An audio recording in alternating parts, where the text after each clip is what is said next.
Baik,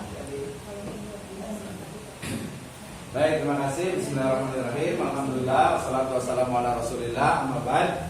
Kita lanjutkan dari metode penelitian etnografi, ya. Tadi sudah tahu pengertiannya, yaitu metode penelitian yang menggambarkan kebudayaan manusia, jelas di situ, ya.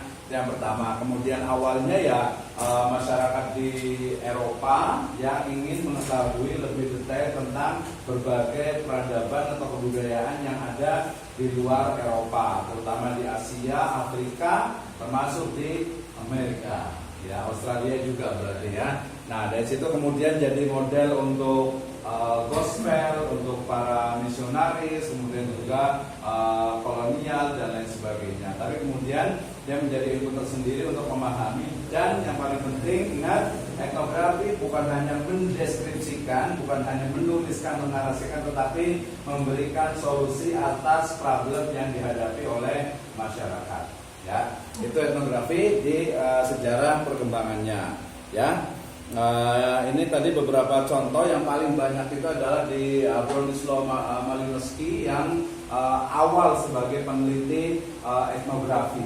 Jadi dia datang ke satu wilayah di Asia Pasifik gitu, ya. Di Asia Pasifik itu untuk dia tinggal di sana, kemudian mendeskripsikan budaya yang ada di situ. Lebih kurang 1 sampai 5 tahun tinggal di sana. Bahkan ada satu kemarin seperti kita tunjukkan juga, orang Eropa yang kemudian dia datang ke Papua, ke Irian Jaya, ke Papua, kemudian dia nekat mau dinikahi oleh kepala sukunya untuk melihat bagaimana pola hubungan orang-orang di Papua sana. Ya, jadi saking betul-betul istilahnya itu fokus total untuk penelitian. Dan itu juga terjadi ketika saya penelitian di Baduy. Itu ada seorang peneliti perempuan dari seperti kita juga kali, ya. Ya, jadi ketika saya penelitian di Baduy itu menemukan seorang peneliti perempuan dari UI, ya, yang memang jurusan antropologi itu. Dia itu melakukan penelitian sendiri ke Baduy. Ya, ternyata dia menemukan dan menetapkan satu informan, seorang laki-laki yang sebenarnya sudah punya istri, gitu, ya, tapi sudah 6 tahun tidak punya anak, gitu, ya. Akhirnya karena saking intensnya, kalau ada yang tahu dari Cibolek ya sampai ke Cibeo itu perjalanan paling cepat itu 3 jam. Terakhir saya perjalanan itu 4 jam. Jadi jalan kaki 4 jam dihitung dari mana ke mana, gitu, kita bayangkan 4 jam. Lalu mungkin kayaknya dari sini ke Cibiring juga jalan berapa jam? Enggak kali, ya, enggak, ya. Lalu juga 5 jam lah, gitu, ya. Ya, jadi bayangkan seorang peneliti dari UI dari kampus hidup itu dia perjalanan 4 jam itu hampir tiap hari. Jadi pagi-pagi itu dijemput oleh yang informannya itu, laki-laki Baduynya itu, kemudian diajak ke Baduy Dalam, baru besoknya lagi diantarkan lagi, kemudian selang 1 hari dijemput lagi, terus menerus seperti itu. Jadi pengen totalitas untuk betul-betul melihat bagaimana pola di Baduy itu.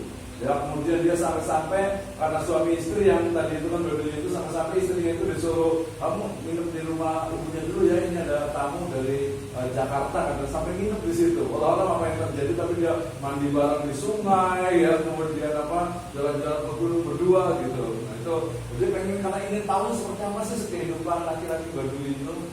Dan itu terjadi, itu namanya etnografi. Tapi nanti di terakhir itu ada etikanya dalam Islam itu seperti apa. Contoh juga misalnya banyak sekali peneliti-peneliti yang saya bilang itu agak nyeleneh. Mereka penelitiannya itu di lokalisasi, ya, di perempuan-perempuan yang nggak baik itu. Mereka pengen tahu seperti apa sebenarnya nilai atau makna yang dipahami oleh mereka itu. Ya, jadi sampai partisipasi nanti keywordnya itu, ya. Nah, kemudian karakternya itu dia pertama adalah holistik, ya. Jadi sebenarnya etnografi awal itu dia menggambarkan secara keseluruhan budaya di satu komunitas atau satu bangsa, satu masyarakat. Ini awalnya. Kemudian nanti dalam perkembangannya ada yang disebut dengan case study atau studi kasus pada hal-hal tertentu. Jadi dia dispesifikkan Misalnya kalau di Jogja itu ada misalnya itu ada apa? Ada yang satu suro itu, ya, maka dia hanya fokus di situ saja. Ya, atau mungkin kalau di daerah Jawa bagian selatan itu ada sedekah bumi misalnya, atau mungkin melarung sesaji ke laut selatan, hanya itu saja yang diteliti. Nah, itu juga perkembangannya itu bisa lebih lebih spesifik, tapi tetap dia menyeluruh holistik. Ya, kalau di Bogor sini kayaknya hampir nggak ada kecuali yang masih di kota. Oh, kalau di mana di balai kota Bogor itu setiap ulang tahun Bogor itu selalu ada namanya itu apa ya gitu ya. Saya pernah ikut satu kali itu, jadi budayawan datang ke situ bakar kemenyan, kemudian kadang ada wayang goleknya, kemudian ada ini tertentu lah seperti itu ya. Nah, itu juga terjadi. Jadi dia sifatnya sebenarnya menggambarkan secara menyeluruh, tidak parsial. Ya, jadi kalau kita menggambarkan pesantren Cipining, dia dari ujung barat sampai ujung timur, ujung utara, ujung selatan itu tergambarkan. Jadi ujung sini misalnya batasnya adalah tembok, ujung sini batasnya adalah mungkin sungai atau apa. Itu namanya betul-betul holistik, menyeluruh, tidak parsial, gitu ya. Oke, kemudian integratif berarti dia pasti terintegrasi. Ya, dia antara satu budaya, satu gestur, satu gerakan itu pasti terpengaruh dan dipengaruhi oleh yang lainnya. Kenapa seseorang itu tersenyum, kenapa seseorang itu mau belajar dan sebagainya, pasti dia ada integrasinya. Ini nanti yang disebut dengan apa? Saling mempengaruhi. Kalau di kuantitatif, biasanya karena penelitian kuantitatif itu makanya dia dibatasi. Ingat ya, udah belajar ya. Kenapa cuma pengaruh X1, X2, X3 paling banyak ya? Paling banyak sekali itu adalah X16 ya. Kenapa hanya itu? Ya, kalau X2 paling banyak X3 lah gitu ya. Kenapa itu? Karena memang hanya dibatasi di situ. Jadi bukan berarti hanya itu saja, tapi yang paling dominan misalnya ya. Nah, kemudian thick description. Thick description itu artinya dia betul-betul deskripsinya itu tebal, mendalam. Jadi nanti karakter dari etnografi itu dia bukunya itu tebal, hasilnya itu dia banyak. Ya, kenapa? Karena dia betul-betul detail. Tadi menggambarkan dari manusia itu dari ujung kaki sampai ujung rambut detail. Menggambarkan rumah itu dari suhunan, dari hubungan itu sampai ke pondasinya itu dia didetailkan semuanya. Jadi makanya dia tebal. Nah, nanti harus bisa kasih contoh nih. Kasih contoh misalnya tadi mendeskripsikan, ingat etnografi itu adalah deskripsi, tapi deskripsinya itu bukan yang ringan, tapi tebal dan mendalam. Itu tebal dan mendalam. Misalnya kita mendeskripsikan seorang kiai misalnya, gitu ya, itu sampai misalnya ubannya ada di bagian ini, kemudian matanya itu ini seperti ini, pokoknya detail semuanya. Ada tai lalatnya misalnya, itu namanya thick description. Ya, itu baru yang terlihat fisik. Padahal kalau budaya itu apa? Yang dia sifatnya itu abstrak. Misalnya coba, bisa nggak mendeskripsikan, menuliskan dalam bentuk deskripsi tentang cara misalnya menyembelih binatang oleh suku-suku tertentu. Misalnya yang paling terkenal itu di Toraja. Toraja misalnya. Kalau di internet sih sebenarnya nggak bisa, tapi kalau untuk latihan dengan melihat kemudian menuliskan itu sebenarnya ya bisa untuk latihan, gitu ya, bisa untuk latihan atau mungkin menguburkan. Di sini ada yang pernah menguburkan, ada yang pernah memandikan jenazah. Ya kan di sini Pak itu sering ya saya dulu ya. Belum juga. Saya terakhir itu memandikan jenazah karena kakak saya, abang ya. Mas saya itu laki-laki, jadi saya kemudian kakak saya satu laki-laki, kakak adik perempuan satu di sini, jadi bertiga itu laki-laki semuanya duduk, kemudian mayatnya itu ditaruh di pangkuan, gitu. Tapi nggak biasa juga. Nah, ketika mendeskripsikan itu udah etnografi itu, ya. Jadi bagaimana mayatnya itu di pangku saya sama adik sama kakak, kemudian kita mandikan bertiga. Yang lain teman-teman cuma bantuan sedikit saja. Nah, seperti atau ketika memasukkan, mendeskripsikan, menuliskan, memasukkan jenazah ke kuburan, ke liang lahat. Nah, itu juga bagian dari etnografi. kenapa harus ada apa namanya bola-bolanya gitu ya. Itu riwayatnya sahih ya. Itu benar nggak sih? Bola-bolanya harus berapa sih itu? 7 untuk ganjel aja. Sebenarnya untuk ganjel aja, sebenarnya nggak mesti bulat ya. Kotak, lonjong juga bisa sebenarnya ya. Pakai onde-onde juga boleh. Onde-onde. Oke, onde. Nah, tapi kalau onde-onde cuma ini ya makan raya habis. Atau mungkin ini apa namanya tali pocong. Tali pocongnya harus dibuka nggak sih? Iya. Sebenarnya iya, atau jangan. Padahal kan nggak mesti ya. Nggak mesti dibuka. Kalau suka dibuka nggak sih kalau pas ini? Pernah nggak menguburkan gitu? Belum pernah ya? Kan? Saya pernah agak takut juga dulu awal-awal menguburkan itu, maksudnya nggak waktu kakek meninggal itu juga nggak saya buka juga gitu. Jangan-jangan dibangun lagi. Tapi alhamdulillah ya gitu, jadi yakin. Ya kayak bukain aja. Iya gitu, kalau takutnya itu gitu ya. Nah, thick description lagi-lagi itu adalah deskripsi yang tebal dan mendalam. Itu namanya thick description. Jadi tadi menggambarkan kelas ini, menggambarkan gedung, menggambarkan apa namanya sebuah tempat, menggambarkan tadi budaya. Ya, budaya misalnya ketika itu mendeskripsikan tentang misalnya kalau di Tasik itu ada hajat sasik namanya. Jadi hajat sasik itu dimulai dari awal. Ya, seseorang itu akan bersama-sama mandi di Sungai Cibulan. Mandi kemudian menggunakan ini bahasa Sunda itu honje. Kecombrang kali ya. Iya. Saya honje itu apa gitu kan saya menjawabnya. Ini honje apa sepikir gitu kecombrang gitu. Jadi pakai kecombrang kemudian dibacakan sebelumnya sama sama kuncennya gitu kan. Nah, setelah itu baru dia pakai pakaian yang putih semuanya. Pakai putih panjang, berdua itu pakai sarung, kemudian tidak boleh pakai dalaman. Ya, kemudian nanti bawa masing-masing itu sapu untuk pergi ke ziarah ke makamnya. Baris nggak boleh ini. Fotonya ada tuh di ini saya itu. Kayaknya di buku itu juga ada tuh yang di itu tuh. Nah, seperti jadi dideskripsikan gitu. Termasuk sebenarnya juga haji juga. Haji itu ya. Jadi haji itu juga detail seperti apa gitu. Itu juga bagian dari karena bagian budaya. Analisis kualitatif, native point of view ini yang paling penting. Kalau fenomenologi, kalau penelitian grounded dan lainnya itu yang dilihat itu adalah apa? Adalah kitanya. Jadi sangat subjektif. Ya, sehingga kemudian kalau etnografi bedanya itu adalah maknanya oleh mereka sendiri. Maknanya oleh mereka sendiri. Misalnya nih, perempuan berdua nih belum melahirkan kan ya.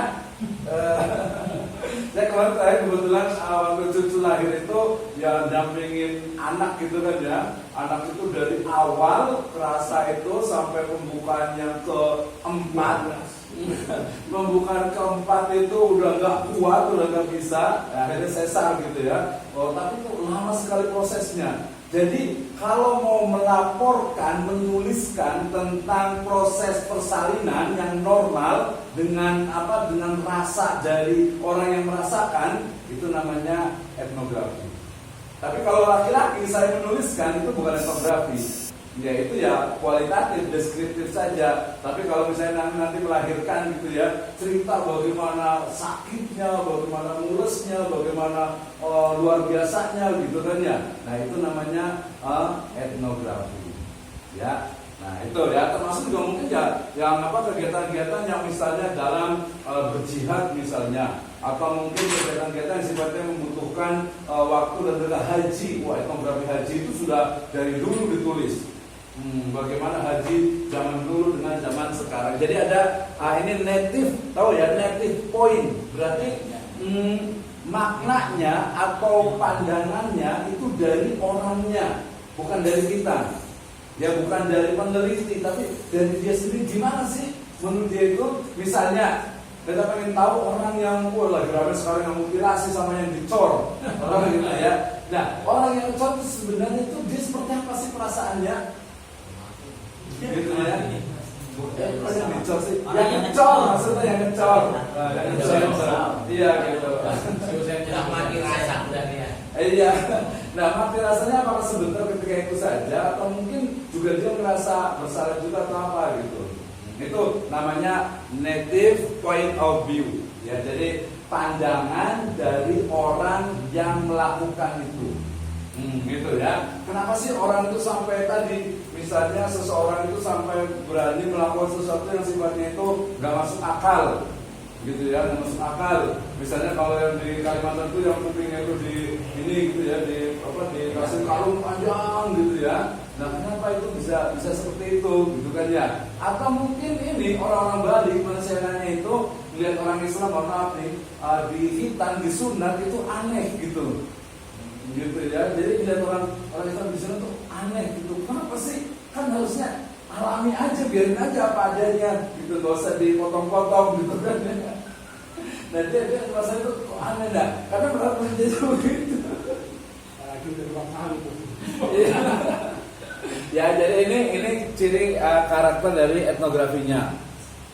Konsepnya ini lihat, jadi konsepnya itu adalah setiap manusia, ingat, etnografi itu muncul dari tadi Western atau Barat yang saya katakan baik kuantitatif atau kualitatif itu tidak pernah melibatkan agama.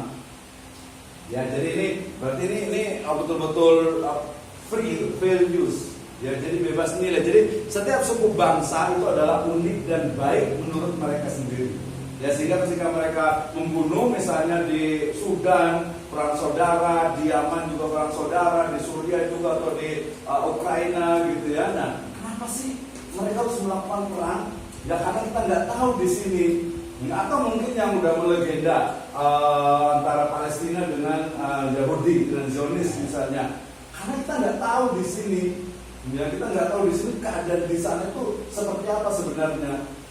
Jadi harus datang ke sana, kemudian melihat bukan hanya kata-katanya, tapi melihat bagaimana orang itu dibunuh, orang itu dibom dan lain sebagainya. Ya, jadi dia melihat dari sisi semua suku bangsa itu unik. Ya, nah keunikan ini sangat subjektif. Kalau orang dulu itu ya orang kulit gelap mah biasanya itu pasti rendah dan lain sebagainya dulu itu yang ras gitulah. Nah seperti itu ya. Kemudian bahasa. Jadi nanti ada dalam penelitian bahasa itu ada semiotik. Ya, jadi nanti antara semiotik dengan etnografi itu pertama belajar itu adalah dari apa? Dari bahasa. Dari bahasa. Kenapa sih seseorang itu kemudian menyebutkan satu kata yang itu sangat mempengaruhi? Wah, berarti perang di mana Rusia ya pakai kata-kata apa? Hura. Yang hura, kenapa? Kata-kata hura itu kemudian kok sangat ini bikin semangat hura gitu ya. Nah itu ya. Nah kemudian yang kedua nanti informan. Nah ini sebenarnya untuk semua penelitian. Untuk memilih informan, ingat, kalau kualitatif itu informan atau narasumber, kalau kuantitatif itu responden. Beda ya. Nah, beda nih. Jadi untuk kualitatif narasumber atau informan. Kalau namanya kuantitatif itu responden. Ya, nah dalam etnografi itu pasti tentukan adalah informannya itu betul. Nanti ada syaratnya. Ya, karena apa? Informan itu adalah sebagai sumber.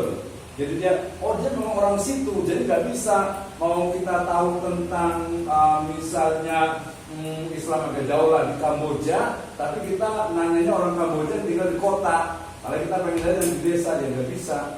Ingin tahu keadaan pesantren Cipining, nanya ke orang yang tinggal di depannya, dia nggak bisa.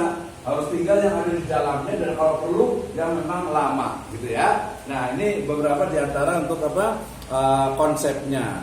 Tujuannya, ini penting nih ya. Yang terakhir yang tadi saya sebutkan, yang lainnya nggak usah dibaca nggak apa-apa. Jadi tujuannya adalah melayani manusia, memberikan problem solving bagi permasalahan di masyarakat, bukan sekadar science for science.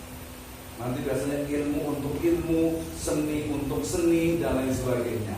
Ya, ini ada unsur. Nah, kalau di kualitatif bedanya itu ada unsur kemanusiaannya. Ya, dan nggak nyentuh Islam tapi ada unsur kemanusiaannya, bagaimana manusia itu agar atau memanusiakan manusia itu ada unsur di sana. Karena pandangannya adalah manusia itu adalah unik, manusia itu punya budaya, manusia itu dia memiliki kesamaan, memiliki budaya. Itu ya di kualitatif. Oke. Nah, kemudian ini prinsipnya.